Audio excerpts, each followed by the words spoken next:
everybody, welcome to this week's Trimcraft Tuesday video. This week I am scrapbooking with the Dovecraft Secret Garden collection. This layout is going to be quite a simple one.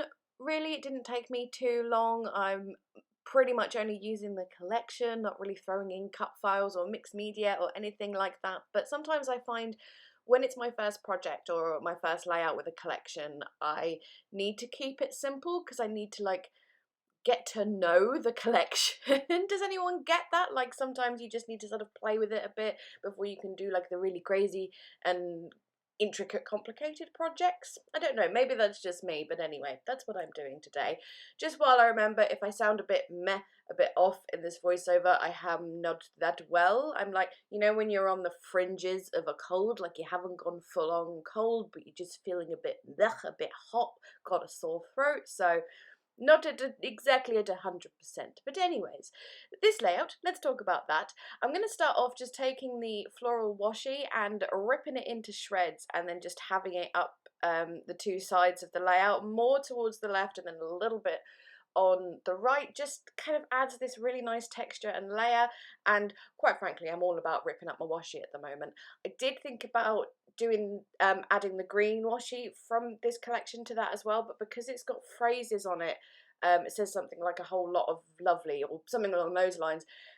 When it's got words on it, it doesn't quite work when you rip it up like that, so I decided just to stick with the floral. The photos I'm scrapping, you can just see them up in the top corner there, is 3 photos of my beloved cat Conan, and yes, I know I've done a lot of Conan layouts recently, but he's just so photogenic, that boy. I take so many photos of him, and because it's the Secret Garden collection, there's him in the garden looking splendid, and he loves the garden so much, so it was appropriate to scrapbook these photos with this collection. So once I'd done all that washi tearing and put that in place, I'm going to tear up some of the 8x8 papers and have them as my base for the 3 photos. So I just chose that sort of greenish paper, the grey one, and this lilac-y pink colour with the lavender on, tearing those up, and then I'm just going to arrange them onto the layout. Sorry, just had to pause the voiceover there for a mild coughing fit and a sip of water.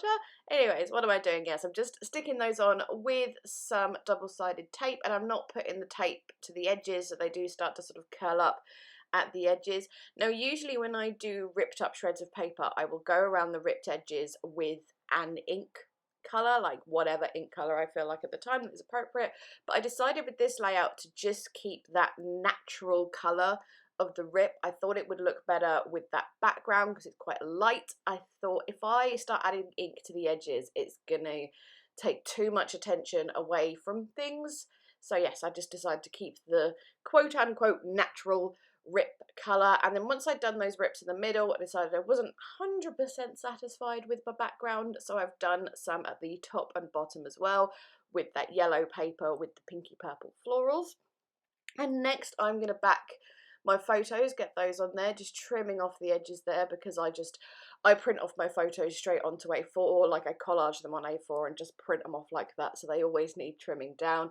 I knew I wanted to put a frame, one of the wooden frames from the collection, around the little photo, and I spent a long time deciding whether I wanted that blue frame or the green frame. Like really, it was ages. I've cut out so much of me going blue, green, blue, green. Eventually settled on the green. I just thought the blue was a little bit too much, like too different from the rest of the layout, because I am obviously sticking with that colour palette that the green suits better. Really, I'm going to back my photos with that same yellow paper that I've used at the top and bottom. I thought that would be another nice way to bring those colours in, and I had just enough left over to back the photos, but then with the frame over the little photo it didn't quite work because then there were gaps in the frame, so I'm going to back that again on the same pattern that is the layout background, but obviously this is the 8x8 paper, so it's a smaller pattern. I just thought that would, you know, it would make the frame not look awkward with awkward gaps inside it, but wouldn't make it stick out too much if I'm using the same pattern that's in the background. I feel like that was very rambly, and I apologise if it was.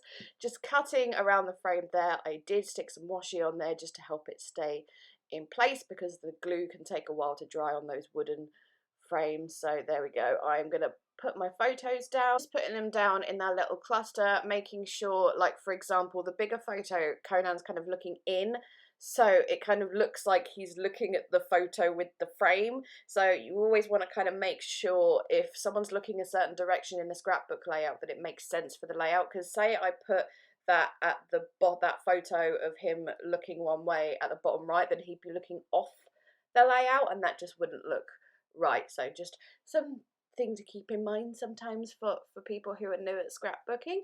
Anyways, I am taking the little flower paper blossoms packs from this collection, of which, yes, I have bought a spare because I really like them, because it comes with leaves, and it's just something I really appreciate, because when you want to build up flower clusters, you always want leaves, and so often these packs don't come with them, and you either have to die cut your own or just live without them. So anyway, point being, I'm really loving the leaves, so I've made a big cluster at the bottom right, a smaller cluster at the top left, and all those flowers are just getting popped on with glue dots. Then I am going to pull out the puffy sticker pack, and there's one there that just says hello, and I thought that would look nice up against the photo like that. And then I noticed the sticker that says welcome to my garden, and I just thought that would be so appropriate, because Conan is firmly convinced that that is his garden.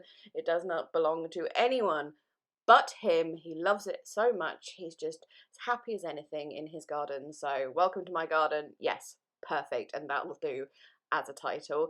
Just put some other little bits and bobs there, little florals and birds just clustering around the photos. Then I'm going to add some splatters because I thought they would look quite nice around the photo. These words. This is Distress Oxide Spray in Victorian Velvet, which I'm fairly sure we can almost state is one of my absolute favourite colours at this point. Then I'm going to add jewel drops to the centre of the flowers, because they really need something in the centre, these flowers. So I've put the yellow on the purple flowers, that is limoncello, the colour, and then the purple in the centre of the yellow flowers, and that is pale periwinkle. And then I'm going to finish off with some of the vintage drops in Wrote It Down Dusty Rose, which matches the splatters really well, and the whole colour palette really goes very nicely with the sort of subtle and more pastel earthy tones of this collection. And with that, just those drops around the photo cluster, this layout is complete. So there we go. Thank you so much as always for watching. I will leave Trimcraft links in the description, links to the collection as well as other products used. Please leave me a thumbs up if you enjoyed, chat to me in the comments, and I am going to go take a paracetamol. Thank you so much again. Bye bye!